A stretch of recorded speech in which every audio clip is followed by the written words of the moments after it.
babi. Tak ada seekor babi pun berjanggut. Yang berjanggut tu kambing. Kambing lebih baik daripada babi. Minta maaf, tapi jangan jawab kepada mereka dengan ni. Gunakan kalimah yang baik. Qulu linnasi qawlan hasana. Kalau seperti itu, sebab orang tu dah keterlaluan. Bila dah keterlaluan, hari-hari jumpa saya, dia pegang ustaz macam kambing. Dia pegang ni ustaz macam kambing. Satu hari saya katakan, kambing berjanggut cantik, tapi babi tak pernah berjanggut. Kalau babi berjanggut pun tak cantik. Tapi jangan jawab seperti itulah, bawa hadis ya. Sebab kalau jawab seperti itu, masalah kita banyak musuh. Jadi untuk berharapan kepada mereka, insya-Allah.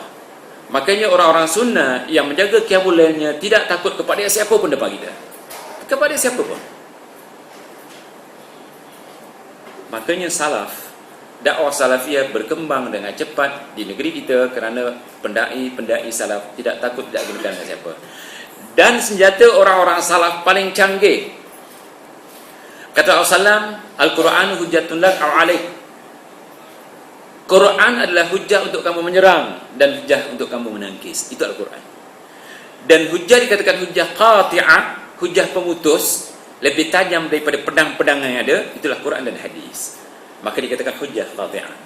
Makanya manusia bila bergaduh, dibawanya Quran dan hadis, qati'ah pemutus, tak boleh bergaduh lagi. Jadi kita sentiasa membawa hujjah yang qati'ah, maka orang-orang yang dikatakan orang bid'ah takut kepada kita. Dan kita dibekali oleh Allah SWT satu kekuatan ya, kerana qiyamul lail kita. Allah beri sesuatu yang kita kadang-kadang tak nampak.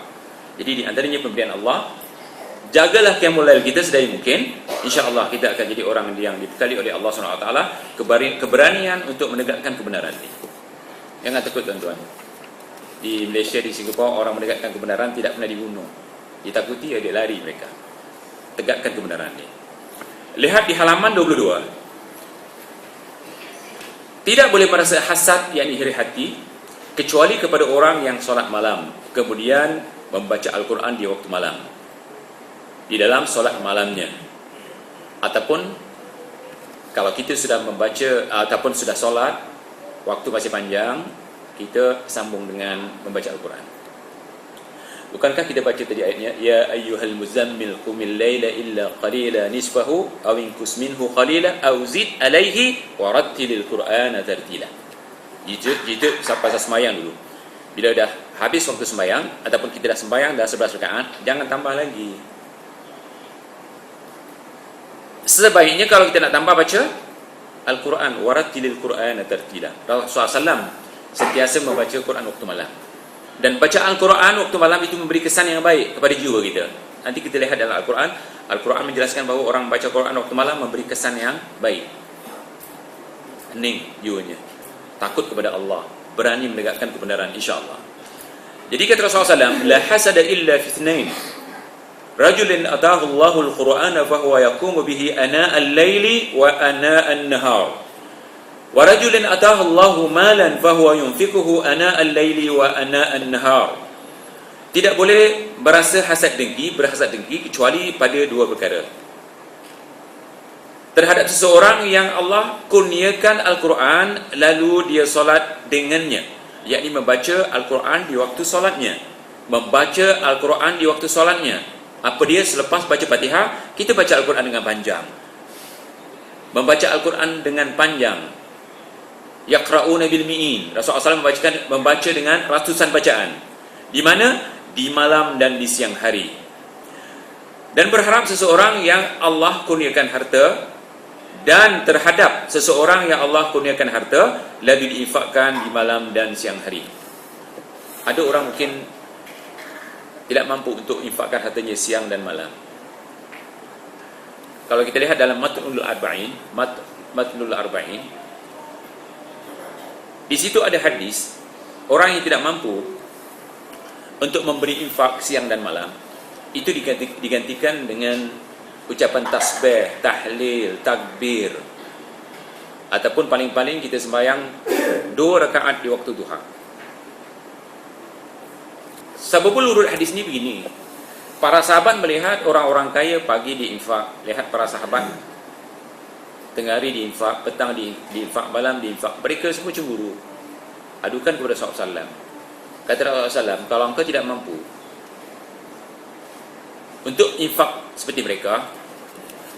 Dan dalam tubuh kita ada potong-potongan, waalaikumsalam warahmatullahi wabarakatuh, ada potong-potongan, apa namanya ni, seperti kita punya rusuk ada berapa potongan. Nabi mengatakan dalam tubuh kita ni, macam leher, rusuk dan sebagainya, tulang belakang, dia ada potong-potongan 360 potongan. Itu hadisnya hadis Muslim, jangan dipertikaikan. Untuk menyelamatkan dan menjaga 360 potongan ini adalah dengan sedekah. Makanya sahabat sedekah pagi petang, ialah sedekah artinya infak. Mungkin khadim perlukan infak, ya kita infak. Mungkin orang miskin perlukan infak, kita infak. Jadi para sahabat tidak mampu, maka kata Rasulullah, kalau tidak mampu, tahlil itu sedekah. Apa itu tahlil? La ilaha illallah. Bukan tahlil ramai-ramai ya. Nanti tahlil sedekah malah jemaah semua pergi ke tahlil. Bukan itu. Takbir itu sedekah. Apa itu takbir? Allahu Akbar. Tahmid itu sedekah. Apa itu tahmid? Alhamdulillah. Bersetubuh dengan isteri pun sedekah. Sahabat bertanya, ya Rasulullah, bersetubuh dengan isteri pun sedekah? Kata Rasulullah, kalau engkau bersetubuh dengan yang haram, berdosa kan? Ya. Maka bersetubuh dengan yang halal, berpahala. Jadi sedekah. Jadi untuk dirangkum semua sedekah-sedekah ni, kalau kita tidak mampu, sembahyang 2 rakaat waktu duha adalah pengganti untuk bersedekah kepada 360 muqatta'ah apa? Potongan-potongan tulang-tulang ni. Bayangkan ya, kalau satu potongan tu RM1 atau $1, kalau 360 mampu tak kita? RM360 satu hari. Tak mampu kita. Jadi untuk penggantinya adalah solat apa namanya? Solat duha, paling-paling 2. Jangan lebih daripada 8. Kalau buat 4, jangan buat seperti sembahyang zuhur. Apa dia? Jangan ada tahiyat awal. Dia terus buat 4 rakaat. Tapi nak berjaga-jaga buat 2-2. Tidak boleh lebih daripada 8. Paling kurang 2. Itu untuk mengganti yang tidak mampu untuk bersedekah 360 untuk menyelamatkan tulang-tulang tadi. Jadi kita katakan kepada diri kita, kalau tidak mampu kita sembahyang duha. Tetapi kalau mengganggu kerja kita, sebab ada jamaah, saya tak tahu jamaah yang selalu sibuk-sibuk kulu-kuile ni, dia tidak akan tinggalkan sembahyang apa namanya? Sembahyang duha. Separuh orang yang tak faham, pejabat pun tinggalkan kerana sembahyang duha. Kalau pejabat itu wajib diurus. Sembahyang duha sunnah. Dulu kan yang wajib, kemudian kalau ada waktu baru sembahyang duha. InsyaAllah. Kita ada waktu pukul 10 biasanya. Pejabat, gunakanlah waktu itu sekejap, 2 rakaat paling kurang. Dan kita teruskan. Solat malam amat besar pahalanya. Sesiapa berniat untuk solat malam tetapi tertidur, maka ia tetap diberi pahala walaupun tidak mengerjakannya. Hal ini telah dijelaskan oleh Rasulullah SAW. Man qama bi 10 ayatin lam yuktab minal ghafilin. Wa man qama bi 100 ayatin kutiba minal qanitin. Wa man qama bi 1000 ayatin kutiba minal munqatirin. Hadis ini walaupun dipertikaikan, ada mengatakan hadis ini adalah hadis lemah tetapi penguatnya banyak. Ala kulli hal kita baca maknanya. Barang siapa solat malam membaca paling kurang 10 ayat, tidak ditulis sebagai orang yang lalai, yakni lalai terhadap kewajipannya. Barang siapa yang solat malam dengan 100 ayat, maka dicatat sebagai orang yang tunduk kepada Allah. Dan barang siapa yang solat malam dengan 1000 ayat, kalau mampu teruskan, yakni daripada 1 rakaat sampai beri salam, dijumlahkan sampai 1000, bukan 1 rakaat.